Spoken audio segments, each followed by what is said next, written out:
à tous dans le débrief. Est-ce qu'on mange bien? C'est la question que se pose aujourd'hui votre émission. Nous allons faire focus sur les aliments et produits que nous utilisons au quotidien, ceux vendus aussi bien dans la rue et dans les supermarchés, la composition de nos repas de tous les jours, notamment avec les bouillons et épices que nous consommons, etc., etc. Et pour en parler, nous sommes avec, pour la première partie, le professeur Serigne Abdouba, cardiologue, titulaire de la chaire de cardiologie de la faculté de médecine de l'UCAD et président de la Société sénégalaise de cardiologie. Merci, monsieur Ba. Merci, Aminta. C'est un plaisir de vous recevoir sur Médian TV Afrique. Tout le plaisir est pour moi de découvrir Médian TV Afrique et de parler des problèmes de nutrition et des maladies cardiovasculaires. Merci, professeur. Avec lui également, nous sommes avec Gladys Vivien, diététicienne nutritionniste. Merci, Gladys. Merci, Aminata. Je vais te poser la première question par ailleurs. Est-ce qu'on mange bien? On peut faire des progrès, je pense, en matière d'alimentation au Sénégal. On trouve tous les produits, mais bien souvent, on ne consomme pas les bonnes proportions de chaque famille d'aliments. Et du coup, on arrive à un déséquilibre alimentaire, ce qui se répercute souvent sur le poids. Il y a pas mal d'excès de poids. Alors, vous également, professeur? On ne mange pas bien du tout au Sénégal. Pourquoi? On mange trop gras, on mange trop salé. Et puis, on mange mal d'une manière générale parce que les proportions ne sont pas respectées. Et l'obésité est considérée parfois au Sénégal comme un critère de beauté, surtout pour la femme sénégalaise. Donc les gens ont tendance à trop manger et sans faire beaucoup d'efforts physiques. Et ce n'est pas bon. Peu de personnes peuvent se prévaloir d'avoir une bonne santé et surtout une bonne hygiène alimentaire. Mais déjà, vous, en tant que cardiologue, ces effets sur le cœur sont très néfastes, apparemment. Absolument, parce que avant, quand nous commencions la cardiologie, on avait une certaine pathologie qui était constituée par ce qu'on appelle les cardiopathies rhumatismales, qui était constituée essentiellement d'atteinte des valves du cœur liées à des angines non ou maltraitées. Maintenant, avec le développement, ces pathologies ont tendance à diminuer de manière drastique. Maintenant, on assiste à une autre forme d'émergence de pathologies, qui sont l'hypertension artérielle, mais aussi les cardiopathies ischémiques qu'on appelle habituellement la crise cardiaque. Et ces nouvelles formes de pathologies sont liées pour la plupart à notre alimentation. Parce qu'on mange trop gras, on mange trop sucré, on mange trop salé, on se permet de fumer et on ne fait pas assez de sport. Et donc, c'est un cocktail explosif parce qu'à force d'accumuler ce qu'on appelle des facteurs de risque cardiovasculaire, la maladie va finir par se déclarer. Et une fois que ces pathologies sont installées, c'est des pathologies, c'est des maladies qui sont chroniques, c'est des maladies qui sont à vie parce qu'on ne peut pas les guérir. Et c'est des maladies à soins coûteux. Et donc, ça va concourir aussi à rendre nos populations encore beaucoup plus pauvres. Et nous n'avons pas tous les moyens pour pouvoir faire face à ces pathologies. Donc, il est important d'investir dans la prévention et surtout dans la nutrition. Nous allons surtout après revenir sur ces maladies-là qui sont causées par la malnutrition. Mais j'aimerais bien, Gladys, en tant que nutritionniste diététicienne, que vous nous parlez un peu des conséquences de cette mauvaise alimentation-là sur notre santé. Alors en fait, généralement, les personnes consomment une trop grande quantité de riz et un manque crucial de fibres, puisque généralement c'est du riz blanc, ce n'est pas du riz complet, et très peu de légumes. Les légumes sont souvent pour apporter un petit peu de goût, pour décorer le plat, mais ils ne sont pas consommés en grande quantité. Or, pour avoir une alimentation équilibrée, les fruits et les légumes sont la base de notre alimentation. Donc si on pouvait prendre comme repère la main au niveau des proportions, on dirait que la main entière représente la portion de légumes qu'il faudrait manger au cours d'un repas. La pomme, la portion de riz, puisque le riz est quand même la céréale la plus consommée, surtout le repas du midi, et la même proportion à peu près pour tout ce qui est viande ou poisson. Donc là, on voit déjà qu'il y a un premier déséquilibre. Bien souvent, les plats sont préparés avec une quantité d'huile qui va bien au-delà de nos besoins. Il faudrait à peu près que ce soit maximum 2 cuillères à soupe d'huile par personne pour préparer le plat. Ensuite, il y a beaucoup de sel. donc vous en parliez au départ, il y a pas mal de bouillons, d'épices qui sont utilisées. Donc en fait, le plat est trop salé, ça a une répercussion par rapport aux personnes qui font de l'hypertension. Et en plus de ça, le sel est exhausteur de goût. Ça donne envie de manger encore plus. Donc, et on n'a pas besoin de vraiment beaucoup saler les aliments. Une très petite quantité suffit. Donc pas besoin de ressaler, et surtout avec ces bouillons qui n'ont pas vraiment de vertu d'un point de vue nutritionnel. Mieux vaut prendre des aliments que l'on trouve, des aliments naturels comme le gingembre, l'ail, d'autres exhausteurs de goût naturels qui auront bien plus de vertu d'un point de vue nutritionnel. Donc si je comprends bien ce que vous dites, l'environnement est quand même lié à la qualité des aliments que nous mangeons.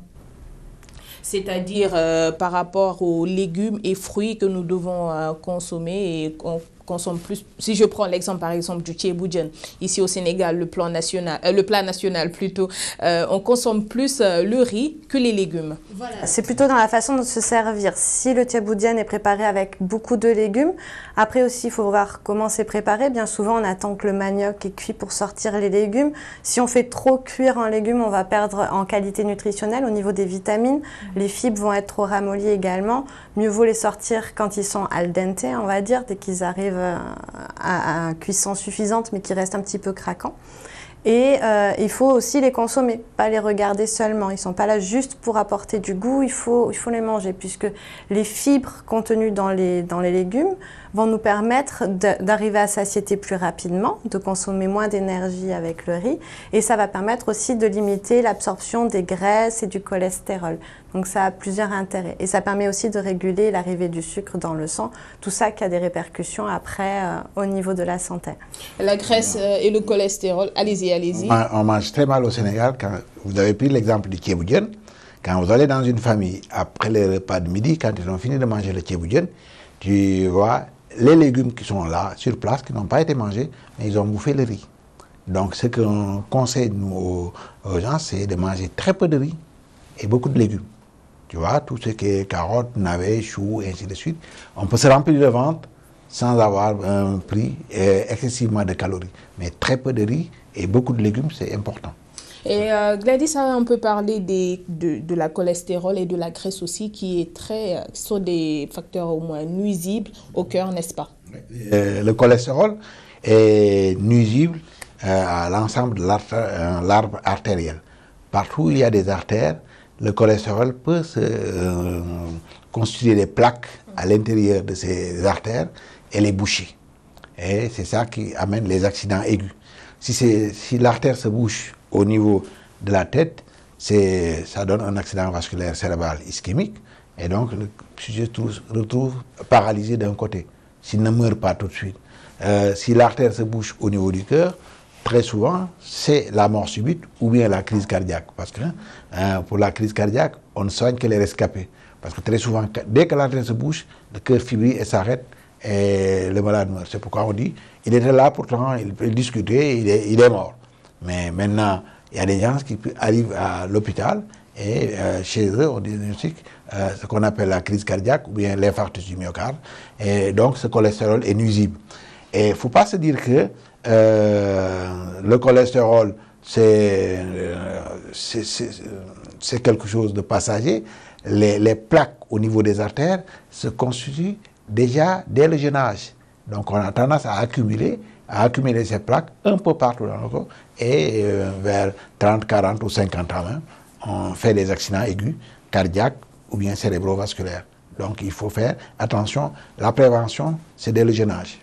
C'est vrai que la majeure partie des anomalies que nous avons, surtout au niveau du cœur, sont principalement liées aux aliments que nous consommons. Peut-être aujourd'hui, c'est une tribune favorable pour montrer aux téléspectateurs quand même quelle est l'importance du cœur dans le corps humain. Mais le cœur, c'est comme vous avez une voiture, c'est le moteur. Le cœur, c'est l'organe central. Et malheureusement, le cœur est unique. Et ce cœur fournit un travail extraordinaire. Le cœur a une autonomie, parce qu'il y a un circuit électrique qui le fait marcher, parce que le cœur marche de lui-même. Et le cœur commence à fonctionner dans le ventre de la maman. Ce cœur a une puissance extrême, parce que ce que ton cœur fait comme travail, toi tu ne peux pas le faire. le cœur pompe 5 à 6 litres de sang par minute. Si on met à côté de la plage en disant pomper 5 litres d'eau au bout d'une demi-heure, vous êtes... au repos, le cœur pompe 5 à 6 litres de sang par minute. Et ça bat tout le temps. C'est 100 000 ou 110 000 battements par 24 heures. Ce moteur est agressé par beaucoup de choses. Et essentiellement, comme aujourd'hui on parle de nutrition, on parle agressé par les aliments. C'est-à-dire qu'on mange trop gras, donc le cholestérol se forme et bouche les artères. Et ça aboutit à des accidents. On mange trop salé, ça favorise l'hypertension artérielle. L'hypertension artérielle, le cœur régule la pression artérielle, mais si les artères sont trop serrées, à cause de la vasoconstriction, à cause de l'excès d'eau dans les artères, vous allez avoir une augmentation de la pression. Et comme on a demandé au cœur de pomper 5 litres par minute, le cœur va augmenter sa puissance contractile. Et comme on dit, tout muscle qui travaille s'hypertrophie. Dans un premier temps, le cœur va être costaud, il va être gros, mais dans un second temps, il va lâcher. En disant, je ne peux plus. C'est une catastrophe parce que ça va donner ce qu'on appelle de l'insuffisance cardiaque. Donc, le cœur est agressé parce que le cholestérol bouche les artères.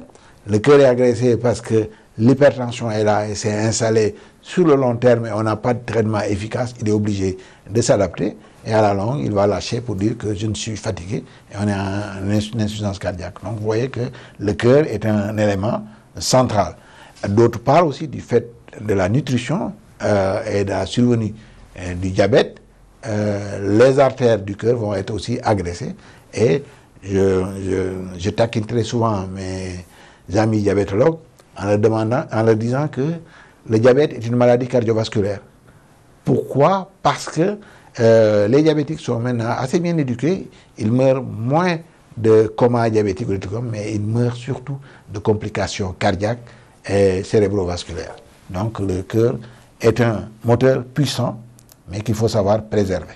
Et quand il est fatigué, c'est vrai que là, on a d'énormes problèmes. Gladys, si on revient par rapport aux aliments que nous consommons, surtout ceux de la rue. Au Sénégal, le constat, il est général. On vend beaucoup d'aliments dans les rues, aussi bien dans les supermarchés, comme je le disais tantôt. Il y a également ces gargotes et tous ces éléments qu'on voit dans les rues des capitales dakaroises. Déjà, quel regard portez-vous sur cela? Alors, on trouve un petit peu de tout. Hein. Il y a pas mal de junk food déjà qu'on trouve dans la rue. Donc là, il faudrait peut-être faire un petit signal d'alarme. C'est pas interdit, mais c'est vrai que c'est pas la nourriture idéale. C'est souvent bien trop gras, bien trop sucré. Des huiles qui sont cuites et recuites en plus, et donc qui sont néfastes pour la santé. Après, et puis il y a toujours ce manque crucial de légumes, de végétaux, généralement dans tous ces fast-foods. Ils ne sont pas des bonnes habitudes, surtout au plus jeune âge. On voit beaucoup de ces fast-foods se monter à côté des écoles et c'est assez alarmant. Ensuite, après, tout ce qui est cuisiné à la maison, on peut maîtriser. On sait quelle quantité d'huile on a mis pour préparer ce plat, on sait quelle quantité de sel on a utilisé, on sait quel type de viande ou de poisson on a utilisé, etc. Donc, on peut un petit peu maîtriser et savoir ce que l'on mange. Quand on est dans la rue, on n'a pas ces connaissances-là, donc de temps en temps, pourquoi pas, mais c'est pas l'idéal. Et puis, tout ce qui est industrialisé, c'est plutôt à éviter. Il vaut mieux cuisiner un produit brut que consommer des produits industrialisés. Généralement, déjà, ils sont très sucrés, très salés, avec des graisses de moins bonne qualité qui permettent de conserver mieux le produit. En plus, si vous achetez dans la rue, donc faites attention au niveau de la conservation. Est-ce que ça a été stocké bien au sec, à l'abri de la chaleur? Faire attention si c'est une denrée périssable. Normalement, la chaîne de froid ne doit surtout pas être rompue. On dit qu'on a à peu près 20 minutes pour mettre les denrées périssables dans un réfrigérateur. Faites attention aux dates de limite de consommation qui sont inscrites sur le produit. Normalement, c'est obligatoire. Et puis après, voilà, si vous prenez déjà toutes ces normes-là, mais dans l'idéal, essayez de consommer au maximum des produits bruts. C'est le meilleur moyen pour préserver sa santé. Parce que moi-même, j'ai vu dans ces rues-là, des dames avec des dateuses changer les dates de péremption, des trucs comme ça. Donc il faut faire très attention à ces produits-là parce qu'ils sont mangés le plus naturellement possible. Mais il est vrai qu'il y a un autre aspect aussi. Les gens, quand ils sont pauvres et quand ils n'ont pas assez, ils mangent tout ce qui leur tombe sous la main. Donc, il faut bien manger, mais il faut essayer de manger des aliments de bonne qualité si c'est possible. Autrement, les gens, au lieu de mourir de faim, ils vont manger tout ce qui leur tombe sous la main. Et c'est le problème du danger que constitue l'émergence des maladies cardiovasculaires. Parce que les gens n'ont pas ce qu'il faut pour manger sainement. Ces produits-là sont trop gras, ces produits-là sont trop salés, ces produits-là sont trop sucrés. Eux, ils ne font pas la différence, ils mangent ce qu'ils veulent. Et ça va constituer le lit de ces maladies cardiovasculaires dont je parlais tout à l'heure, l'hypertension artérielle et ses complications, la crise cardiaque et ses complications. Donc, de plus en plus, nous avons ces maladies-là dans nos lits d'hôpitaux ou bien même dans les maisons, parce qu'au Sénégal, l'enquête STEPS de l'OMS a montré que pratiquement 24% de la population adulte sénégalaise est hypertendue. Donc, un adulte sur 5 a de l'hypertension artérielle. Et bon, l'alimentation contribue beaucoup à la flambée de cette hypertension artérielle. Partagez-vous les arguments de M. Ba? Oui, je partage tout à fait. En plus, dans le reportage, on voit pas mal de produits qui ne sont pas vitaux. On voit des compotes qui sont importées au Sénégal. C'est généralement préparé avec beaucoup de sucre. Or, on a des fruits de très bonne qualité, avec pas mal de vertus. Des produits frais qui auront beaucoup plus d'intérêt au niveau de l'alimentation et de la santé de la personne et qui coûteront pas plus cher que d'acheter ces produits industrialisés. On a vu des mayonnaises, des ketchup. Exposés surtout au soleil. Exposés au soleil. Donc, on a déjà un aspect au niveau de l'hygiène du produit, le côté sanitaire du produit. Et puis, on a aussi le côté, ces produits-là ne sont pas essentiels à une alimentation saine et équilibrée. Mieux vaut garder son argent pour acheter des produits qui sont fabriqués, des légumes et des fruits qui poussent au Sénégal. Ça ne reviendra pas plus cher. Et par contre, au niveau préserver la santé, on aura quand même un meilleur impact. Une chose a attiré mon attention, c'est cette vendeuse qui dit que les produits qu'elle vend proviennent du même endroit que ceux qui sont vendus dans les supermarchés. Sont-ils tous fiables selon vous? Alors là, c'est plutôt à l'agence de contrôle qu'il faudrait poser la question. De toute façon, ces produits-là sont des produits industrialisés. Moi, on en consomme. Tout ce qu'on vend dans un supermarché est-il bon à la consommation forcément? Non, bien sûr que non. C'est comme la mayonnaise, le ketchup, on les retrouve de la même façon dans le supermarché. Ça sera peut-être même les mêmes produits, mais ce sont à nouveau des produits qui ne sont pas nécessaires pour être en bonne santé. Ils ne sont pas à bannir complètement, mais si vraiment on a un problème de bourse pour s'alimenter sainement, on n'a pas besoin de ces produits-là. Déjà, vous avez parlé de la mayonnaise et du ketchup. Déjà, on sait que les enfants adorent la mayonnaise et le ketchup. Ils en consomment beaucoup d'ailleurs. Quelle est cette conséquence-là, ce problème qu'il peut leur causer, surtout au côté du niveau santé? Alors, les bonnes habitudes, c'est à prendre dès le plus jeune âge. Parce que plus on prend des bonnes habitudes d'hygiène de vie tôt, et plus on va le garder, ça sera facile à appliquer au quotidien toute sa vie. Tout ce qui est gras, sucré, salé, on n'en a pas vraiment besoin, même si un petit peu de ketchup peut être autorisé. Il ne faut pas rentrer dans un extrême.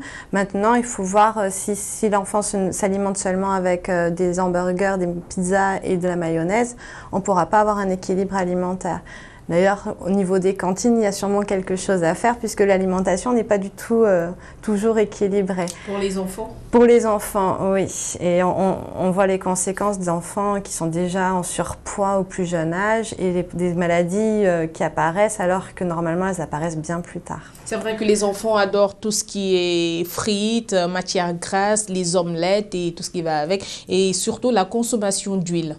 La consommation d'huile, de produits salés et gras comme les chips. Des chips au goûter, c'est vraiment pas un goûter idéal. Les chips devraient être vraiment plus qu'occasionnels, on peut même s'en passer. Alors qu'un fruit ou un lait caillé, on a des produits qui ne reviendront pas plus cher et qui seront bien plus bénéfiques à l'enfant. Aussi pour pouvoir être plus attentif et plus performant en classe. Il y a aussi le problème du sucre, de tout ce qui est boisson sucrée.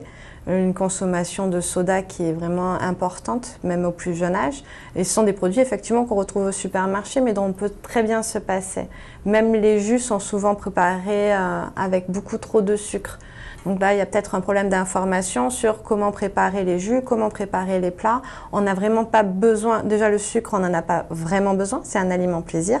Donc une petite quantité juste pour se faire plaisir, et plus on se déshabitue du sucre, et plus ça sera plus facile de l'apprécier légèrement sucré. Et au niveau des matières grasses, comme je vous disais au début, on a besoin de très peu de matières grasses. Et l'idéal, c'est de varier les huiles en essayant de, si possible, consommer de l'huile d'olive, de l'huile de colza, puisque chacune a ses aspects positifs. Mais éviter la friture au maximum, ça c'est certain. Je voulais rebondir sur cela pour dire qu'il y a un effet de mode. Oui. Il y a un effet de mode dans les écoles d'amener son paquet de chips ou bien son hamburger, des trucs comme ça. Ou même du chocolat. Ou même du chocolat. Mais aussi, il y a le rôle des médias, qui sont les supports de la publicité de tout ça. Et donc, finalement, les gens s'habituent en disant que, comme ça, on l'a vu à la télé, donc c'est bon. Vous voyez, dans les chaînes françaises, quand on fait une publicité pour un aliment, après on met mangerboucher.fr ou je ne sais quoi. Mais, donc, il faudrait que aussi, le rôle des médias aussi doit être souligné dans cette malbouffe. Parce que très souvent, les enfants ne bouffent que ce qu'ils voient à la télé, en se disant que voilà, c'est tel qui m'a tel acteur ou bien tel joueur, tel publicité, donc c'est bon, c'est ça la mode. Donc il faut agir sur la conscience de ces gens-là aussi.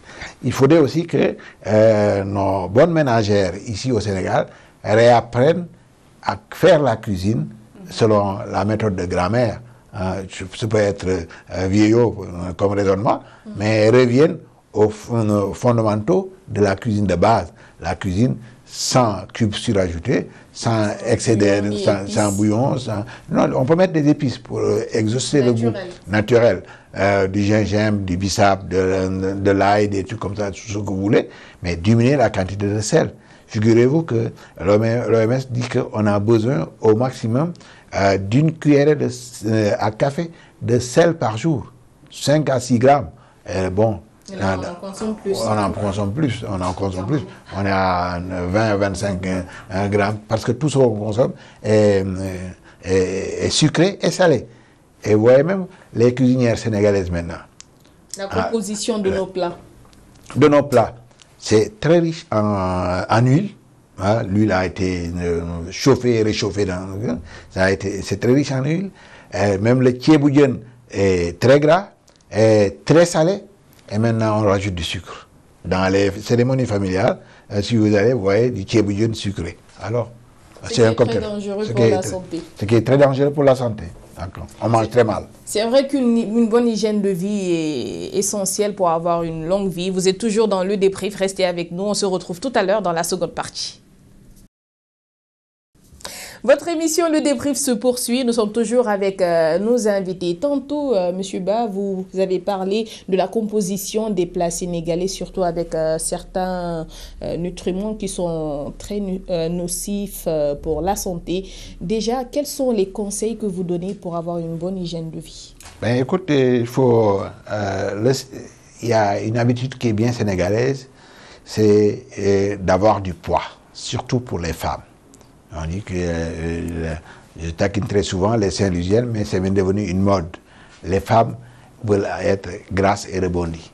Et tout ce qui est surpoids est source de maladie. Parce que quand on a du surpoids, on a facilement du diabète, on a facilement de l'hypertension artérielle, et ces complications, sans compter les problèmes mécaniques avec l'arthrose et le reste. Donc ce qu'il faut, c'est manger aux 3 repas. Donc, régulièrement, la nutritionniste peut-être reviendra beaucoup plus dessus, mais nous, ce qui nous intéresse en tant que cardiologue, c'est de diminuer la quantité de sel. Parce que le sel est un facteur presseur, ça augmente la pression artérielle. Normalement, comme je l'ai dit tantôt, une cuillère à café de sel suffit pour l'alimentation journalière. Mais il faut vous rendre compte que c'est très souvent, on dépasse largement ces quantités. Donc en diminuant la quantité de sel, on espère pouvoir réduire les chiffres de pression artérielle et diminuer la prévalence de l'hypertension artérielle et ses complications. Il faut manger moins gras. Moins gras parce que, comme je vous l'ai dit, le cholestérol s'accumule dans les artères et les bouche progressivement. Donc, c'est un phénomène sur le long terme.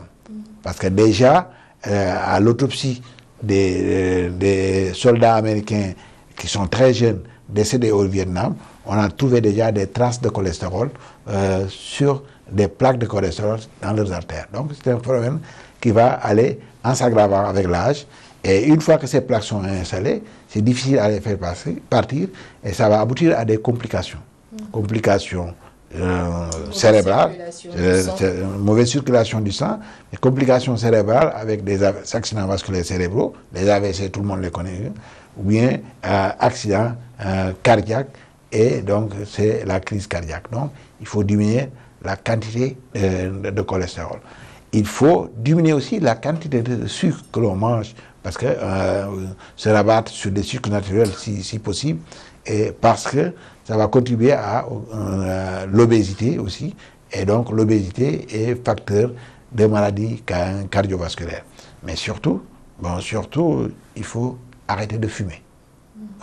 Arrêter de fumer, c'est comme ça qu'on pourra faire de la prévention. Mais cette prévention va aussi avec une activité physique régulière. C'est vrai que la cigarette fait aussi partie des produits que nous consommons. La cigarette, c'est une catastrophe.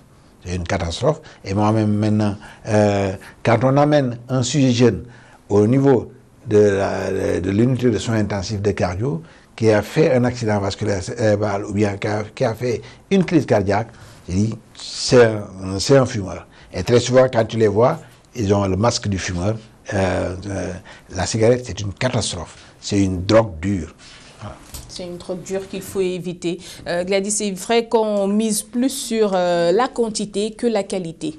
Quel est ce conseil que vous donnez pour avoir une bonne qualité de vie, surtout au niveau alimentaire? Non, bien varier et diversifier son alimentation. Je rejoins tout à fait les conseils du professeur Ba. Donc il faut vraiment essayer de manger équilibré. Équilibré, ça veut dire une grande part pour les fruits et légumes. Par exemple, comment équilibrer son alimentation? Alors, le repère de la main est un bon repère pour savoir la quantité de légumes, puisque c'est pas tout le monde qui mange dans une assiette, donc autant se repérer au niveau de la main. En tout cas, si personne ne touche aux légumes, c'est qu'il y a un souci. Il faut que les légumes soient consommés en priorité. La protéine animale, que ce soit du poisson ou de la viande, d'ailleurs au Sénégal on mange beaucoup de poissons et c'est plutôt une bonne chose. On a des bonnes graisses apportées par le poisson, les oméga 3, qui ont des vertus au niveau de la protection contre les maladies cardiovasculaires. Et le riz n'est qu'un complément énergétique. Donc en fait, il faudrait presque finir son repas par une petite quantité de riz pour apporter un petit peu d'énergie. Mais pas le riz, la base de notre alimentation. Là, on est dans l'erreur et c'est ce qui, après, à long terme, apporte des problèmes. Au niveau des graisses, il faut aussi bien les choisir. Tout ce qui est margarine dure, qu'on retrouve dans des emballages durs, sont des graisses qui sont hydrogénées et qui ont vraiment un effet néfaste au niveau des artères et du cholestérol. Donc, essayez de privilégier les matières grasses végétales, les huiles. Si on peut se permettre l'huile d'olive et l'huile de colza a plus de vertus, et essayer d'éviter au maximum les graisses saturées, donc le beurre, la crème fraîche, qui apportent des graisses saturées, mais qui sont quand même bien moins présentes dans les habitudes au Sénégal. L'huile de palme, quand elle est rouge, elle contient du bêta-carotène, elle n'est pas raffinée, donc elle est quand même moins néfaste, on va dire, même si elle a une grande quantité d'acides gras saturés, les antioxydants vont anéantir un petit peu ce côté néfaste, mais elle ne doit pas être consommée tous les jours. Mieux vaut la garder pour quelques plats à certaines occasions. Par contre, l'huile de palme, si elle est blanche, là, on est dans un produit raffiné qui est vraiment néfaste pour la santé. Donc, il faut faire un petit peu attention aussi quand on fait son marché sur la qualité des huiles qu'on achète et toujours en consommer une petite quantité. Et les fast-foods, qu'est-ce que vous en pensez? Les fast-foods, on ne peut pas avoir une alimentation équilibrée en allant au fast-food. Donc, si ça reste occasionnel pour se faire plaisir, pourquoi pas. Mais ce sont des mauvaises habitudes, en tout cas, à donner aux enfants. Il y en a beaucoup trop, d'ailleurs, au niveau des écoles. Et on va le voir parce que vous allez avoir trop d'énergie sur un repas, beaucoup trop gras, beaucoup trop salé, beaucoup trop sucré. Si on fait ça de façon récurrente, ben, s'ensuit un surpoids et à long terme des problèmes de santé. Je vois que votre principal souci, c'est surtout le bas âge. C'est dès le plus jeune âge qu'on acquiert des bonnes habitudes. Il est très difficile de changer ses habitudes à l'âge adulte. Donc plus on donne de bonnes habitudes à nos enfants, il faut savoir aussi qu'il y a une partie de mimétisme. Ce que nous faisons, les enfants le reproduisent. Et ça sera beaucoup plus facile pour mener ces habitudes à vie. Par exemple, maintenant on entend beaucoup parler de régime. Les gens commencent à prendre conscience que le surpoids peut entraîner des maladies. Il y a des régimes les plus farfelus les uns que les autres. Et ça peut être très dangereux puisqu'on peut se retrouver dans des variations de poids, on n'arrive pas trop à tenir ses régimes, on reprend encore plus de poids.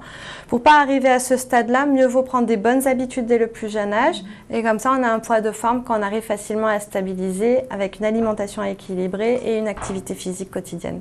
Et on est mieux avec soi-même, surtout l'activité physique, nous allons y revenir. Mais avant cela, docteur, on dit assez souvent, vous voulez ajouter quelque chose? Au Sénégal, ce sont les femmes qui sont responsables du régime. Ce que nous mangeons, ce sont les femmes. Donc l'éducation des femmes est importante pour savoir, parce que les hommes ne savent pas faire la cuisine. Les hommes ne sont même pas acceptés dans la cuisine. Donc si vous faites les repas comme il le faut, avec de bons produits, nous allons manger sainement. Donc c'est un message à lancer aux femmes. Et j'espère bien que les femmes l'ont entendu, surtout que nous sommes dans le mois de la femme. C'est bien retenu. Mais qu'est-ce que je voulais dire par rapport à la santé, docteur, on dit assez souvent que la santé n'a pas de prix. Mais faut-il être riche pour avoir une bonne santé? Non, absolument pas. Parce qu'il faut savoir s'alimenter avec ce qu'on a, mais de manière saine, c'est surtout ça. Mais c'est l'inverse qui se produit actuellement. Il y a des gens qui étaient pauvres et qui sont devenus riches. Ils se disent maintenant, j'ai de l'argent, je peux me permettre. Alors que c'est en ce moment-là qu'il va falloir faire attention. Parce que quand on a beaucoup d'argent et qu'on mange de manière inconsidérée, on accumule les facteurs de risque et on va courir vers la maladie. Et une fois que les maladies cardiovasculaires sont installées, elles ne vont plus reculer. Donc il vaut mieux utiliser son argent de manière efficiente, mais surtout avoir une certaine règle de vie pour manger sainement. On ne peut pas se permettre de manger tout ce qui nous tombe sous la main. Si on dit très souvent qu'on creuse sa tombe avec ses dents. C'est en mangeant trop et n'importe quoi qu'on accumule les maladies et qu'on va vers des complications. Et quand on accumule les maladies, c'est vrai que l'accès parfois au système sanitaire n'est pas bien aisé, surtout avec certaines maladies qu'on rencontre assez souvent au quotidien. Oui, il faut d'abord, avant l'accès au système sanitaire, faire de la prévention individuelle et collective. La prévention individuelle. Chacun doit veiller sur son hygiène de vie. Manger moins gras, manger moins salé, manger moins sucré, faire de l'exercice et bannir la cigarette. Il y en a qui veulent le faire, mais ils ne savent pas par où commencer ni comment le faire. Bon, moi, je prends mon exemple. Il y en a des jeunes de mon âge qui disent qu'ils veulent faire du régime, comme vous le dites tout à l'heure, mais qui ne savent pas comment s'y prendre. Et surtout par rapport à l'alimentation bio, c'est vertueux. Si on peut se permettre de manger bio, tant mieux. Après, c'est pas facile de toujours trouver tous les produits bio, ils coûtent plus cher. Donc déjà, si on arrive à manger équilibré sans pour autant consommer du bio, prendre des produits bruts, comme je disais, des produits locaux. Rien que ça, on aura fait un grand pas en avant. Quand ce sont des fruits et des légumes, bien les laver, bien les désinfecter pour les crudités et surtout les peler. Par exemple, si vous consommez certains fruits comme les pommes qui sont importés, sont souvent pleines de pesticides. Donc, essayez de peler le fruit, au moins vous diminuez un petit peu la quantité de pesticides à ingérer. Il faut essayer de faire au mieux en fonction de sa bourse et peut-être que les fruits... Souvent on me dit mais madame ça coûte cher d'acheter des fruits et des légumes. C'est vrai qu'il y a un petit budget qui va apparaître fruits et légumes et qui n'existait pas peut-être auparavant. Oui, mais le riz, quand on en achète une très grande quantité, c'est un budget. L'huile, c'est un budget. Donc si on diminue les budgets consacrés au bouillon, aux huiles, au riz et qu'on utilise cet argent pour consommer des légumes, normalement, on devrait s'y retrouver. Et si c'est légèrement plus cher, au moins, on n'aura pas des frais de santé à payer plus tard. Mais il faut savoir aussi s'adapter au contexte local. Bon, fruits ne veut pas dire simplement pommes banane ou des trucs comme. Même il y a de la banane au Sénégal, des trucs comme. Mais il y a des fruits qui sont ici au Sénégal qu'on peut utiliser comme dessert, comme agrément. Mais aussi, on peut cultiver ici pratiquement toutes sortes de légumes. Donc, si on s'adapte, mais si tu veux acheter des kiwis ou bien du raisin ou des trucs comme ça en disant que c'est ça mon régime, ça ne va pas marcher et ça va devenir très, très cher. Il faut voir dans le contexte local tous les fruits que l'on peut utiliser. Et je pense qu'ici au Sénégal, à chaque saison, il y a ces fruits. Il y a la pastèque, il y a la mangue, il y a pas mal de choses qu'on peut utiliser et puis manger correctement pour manger bio. Et d'autant plus, je peux rajouter que c'est tout ce qui est importé va pas être cueilli à maturité. Donc c'est quand on cueille les fruits et les légumes à maturité qu'ils ont vraiment toutes leurs vertus et toutes leurs vitamines. Ils sont généralement des fruits et légumes qui sont plus traités pour pouvoir supporter le transport.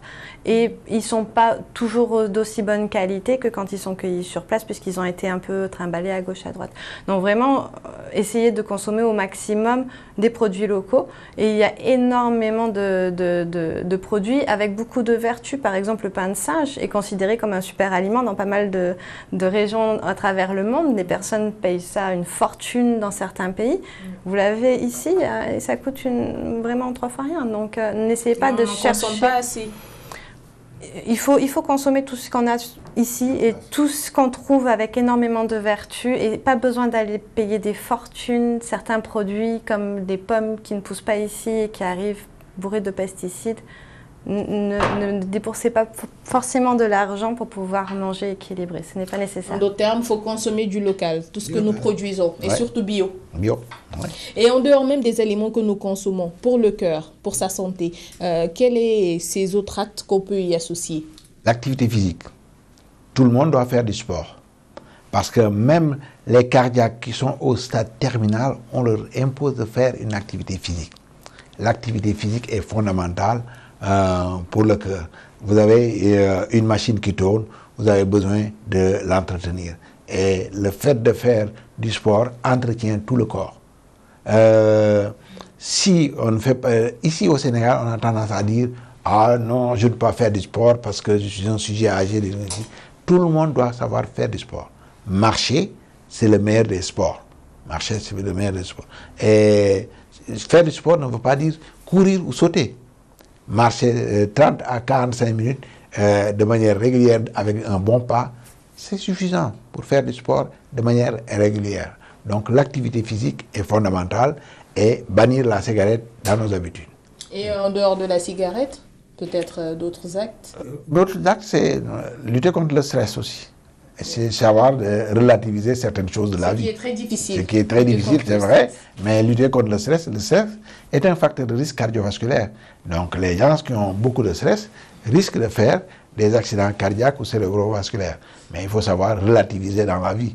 On n'a pas tout ce qu'il faut au moment voulu. Il faut savoir relativiser dans la vie et bannir le stress dans nos activités. Et vous, au niveau de l'association au sein de laquelle vous êtes, quel est ce plaidoyer que vous portez? Le plaidoyer, c'est à plusieurs niveaux. C'est-à-dire que la Société sénégalaise de cardiologie, qui est adossée sur la chaire de cardiologie, se bat d'abord au niveau de la formation. Nous avons aujourd'hui la plus grande école de cardiologie en Afrique. Nous avons 60 médecins en formation qui viennent de 18 pays.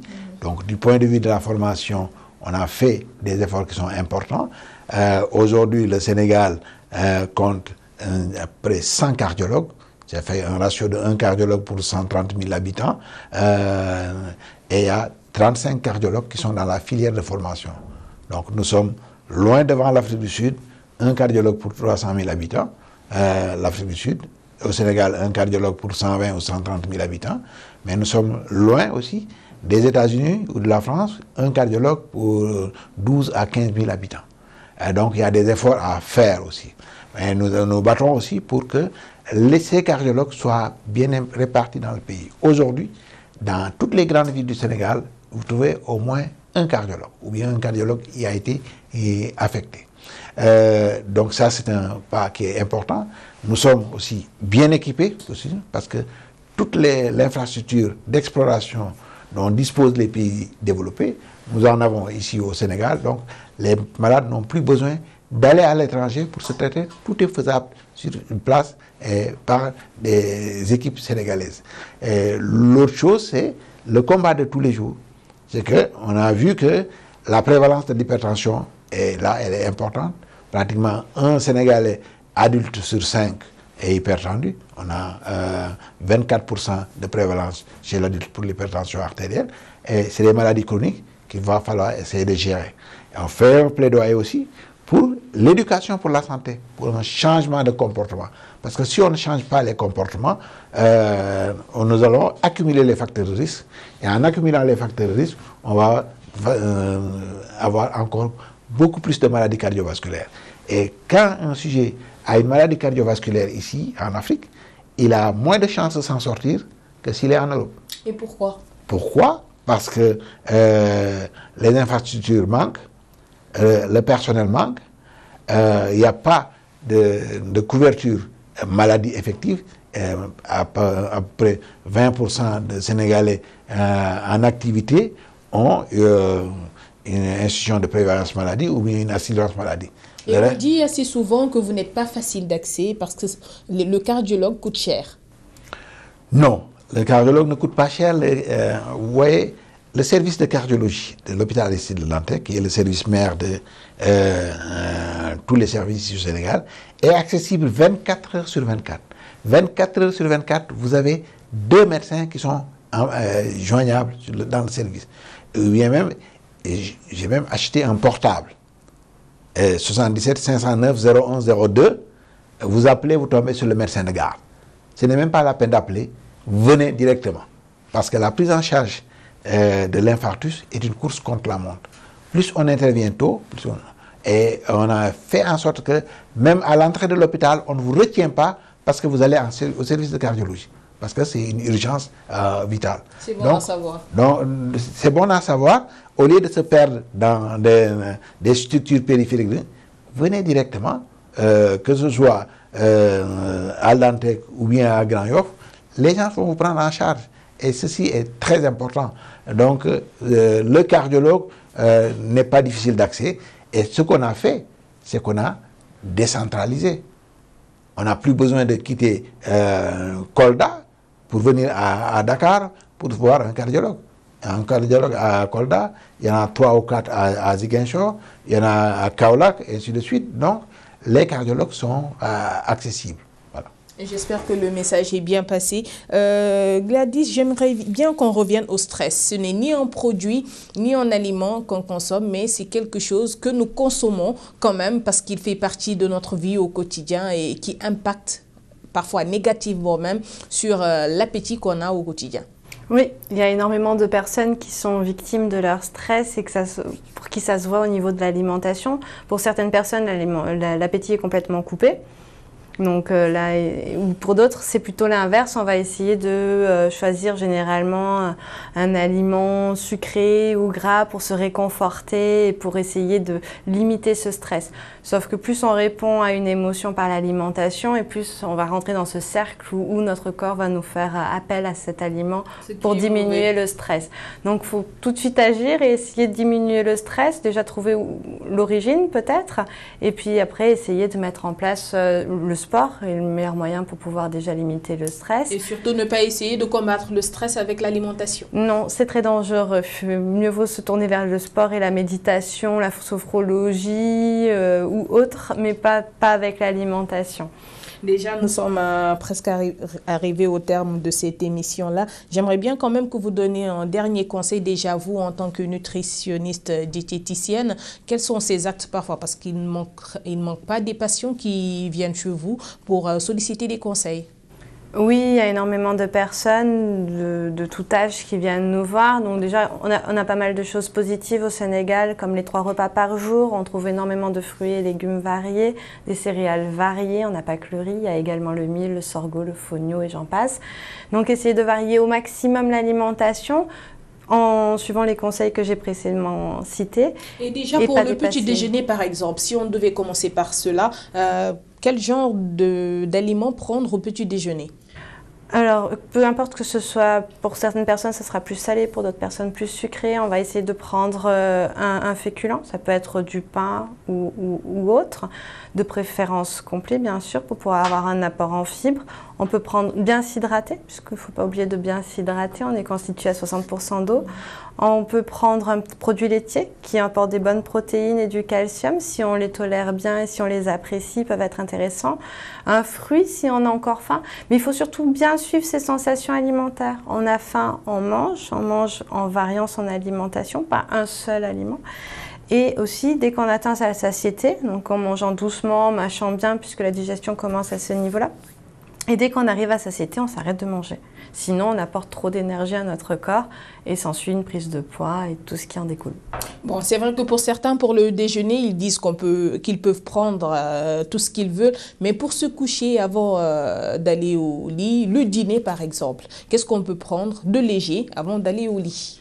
En fait, il faut répartir l'énergie sur la journée en fonction de ses activités. Donc, le petit déjeuner est indispensable pour rompre le jeûne de la nuit. Le repas du midi est indispensable également puisque c'est celui qui va être très important pour pouvoir couvrir les activités, l'apport en énergie pour les activités de l'après-midi. Et le soir, on essaye de faire un repas plus léger. Donc, effectivement, encore une fois, les fruits et les légumes et un petit peu de féculents. Souvent, les personnes consomment des frites le soir. Donc, les frites, ça reste une friture. Un aliment frit sera concentré en graisse, des graisses qui sont plus difficiles à digérer, donc c'est plutôt à éviter.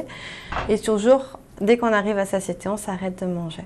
J'espère que les téléspectateurs ont bien suivi ces conseils. Alors, professeur, pour terminer, un léger repas pour que le cœur puisse un peu se reposer quand même après une dure journée. Une dure journée, c'est manger aux 3 repas, c'est important. Et puis le repas du soir doit être léger. Il faut surtout éviter de sauter les repas, parce que très souvent, c'est en sautant des repas qu'on fait des excès. Parce que quand vous dites oh, j'ai pris un bon petit déjeuner, je vais manger que le soir. Le soir, quand vous arrivez à la maison, vous avez tellement faim que si on vous donnait du son, vous allez manger pendant longtemps avant de vous rendre compte que ça c'est du son. Donc, c'est parce que vous avez sauté. Et ça déséquilibre le régime, ça vous donne un surpoids. Et très souvent, excusez-moi, aux professionnels. Oui, ça arrive très souvent. Et très souvent, dès qu'ils ont fini de manger, ils s'endorment tout de suite. Et puis voilà, ça pose un problème. Donc, il faut bien manger à chaque repas et surtout éviter aussi de grignoter aussi. En grignotant, on mange plus qu'un repas sans s'en rendre compte. Se limiter aux repas réguliers. Et puis éviter de grignoter. De grignoter, oui. Voilà. En tout cas, merci. Ce fut une émission très intéressante. Je vous le rappelle, aujourd'hui, on a parlé de comment s'alimenter, les produits à éviter, les aliments aussi à éviter, aussi bien les bouillons que les épices et surtout avoir une bonne hygiène alimentaire. C'était le débrief. Merci de l'avoir suivi. Un grand merci à la partie technique et rédactionnelle. Rendez-vous la semaine prochaine, toujours pour un autre débrief sur Médian TV Afrique.